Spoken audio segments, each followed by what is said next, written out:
In a shocking turn of events, boxing fans were left speechless as Daniel Dubois delivered the fight of a lifetime, toppling Anthony Joshua in a dramatic fifth-round knockout at Wembley Stadium.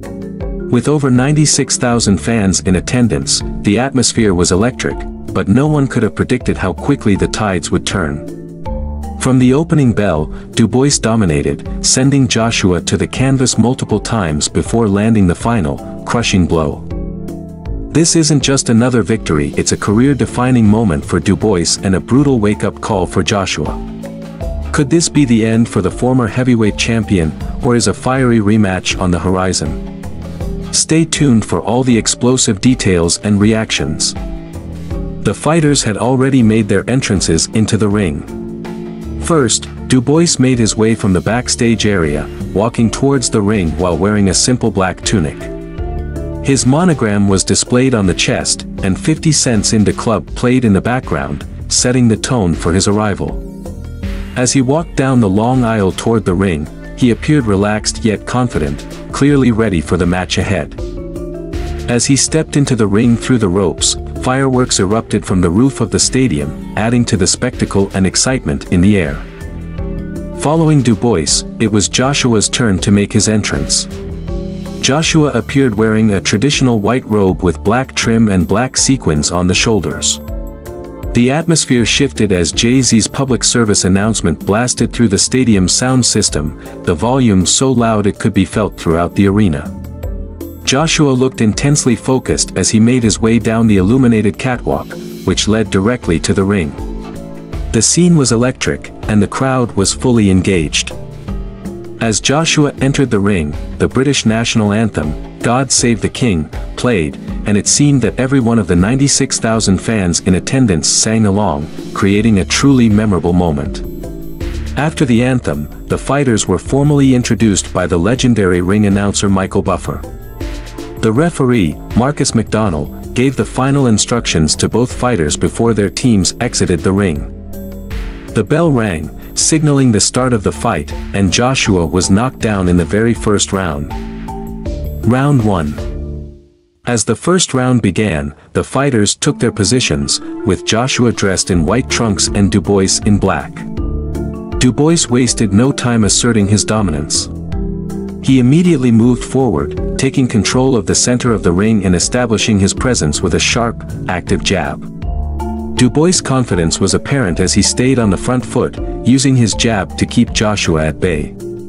Within moments, Dubois landed a combination of punches that caused Joshua to wobble. Sensing the danger, Joshua grabbed onto Dubois, trying to buy himself time to recover. However, the referee warned Dubois for leading with his head during the exchange. Despite the warning, Dubois continued to press forward, although the referee issued another caution, which seemed a bit harsh. Joshua tried to respond with a crisp uppercut, landing it cleanly. But just as the round was nearing its end, Dubois connected with a massive overhand right, catching Joshua off guard. The punch was powerful enough to send Joshua crashing to the canvas. It was a shocking moment. Joshua managed to get back on his feet before the count finished, but he was clearly shaken. Fortunately for him, the bell rang, signaling the end of the round and saving him from further damage. Unofficial score, Dubois 10-8 Joshua. Round 2. As the second round commenced, it became clear that Dubois wasn't going to ease up. He kept the pressure on Joshua, who now found himself in serious trouble. There was still a lot of time left in the round, and Dubois was relentless in his attacks. Joshua struggled to defend himself, holding on to Dubois at every opportunity, desperate to stop the onslaught. But Dubois continued to land punches with alarming accuracy, especially his jab, which Joshua couldn't seem to avoid. Dubois began to dominate in the clinches, pushing Joshua around and making it clear that he was in control. However, towards the middle of the round, Dubois started to slow down just slightly, which allowed Joshua to regain some footing. Joshua landed a solid right hook, showing signs of life. Still, Dubois had controlled the majority of the round and remained in charge. The first 2 rounds had been brutal for Joshua, who looked as though he was barely surviving Dubois' assault. Joshua found himself on the canvas yet again in the third round. Round 3. Joshua's defensive skills, which had been shaky from the start, continued to be his downfall. He had been keeping his gloves too low, which gave Dubois ample opportunity to land punches from over the top, almost at will.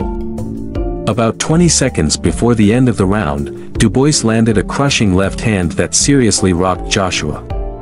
Joshua was visibly shaken, and his glove touched the canvas as he struggled to stay on his feet. This technically counted as a knockdown, but the referee, McDonnell, missed it. Despite this, Dubois didn't let up and continued pummeling Joshua, driving him toward the ropes. Eventually, the knockdown was ruled after the fact, but it was another disastrous moment for Joshua. Just as the round was closing, the bell rang again, saving Joshua from what could have been a knockout.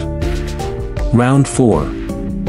Before the fourth round started, the referee took a long, hard look at Joshua in his corner, debating whether or not to allow him to continue. However, the decision was made to let the fight go on, and Dubois picked up right where he left off, battering Joshua from one side of the ring to the other. Joshua looked like a shadow of his former self, as he could barely stand up to Dubois' relentless attacks.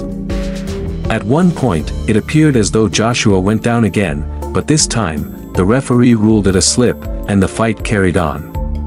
However, it was obvious that Joshua was on shaky legs, barely able to stand, and his face reflected the realization that he was losing the fight. Dubois, on the other hand, looked unstoppable. He fought with the energy and intensity of a man determined to finish the fight.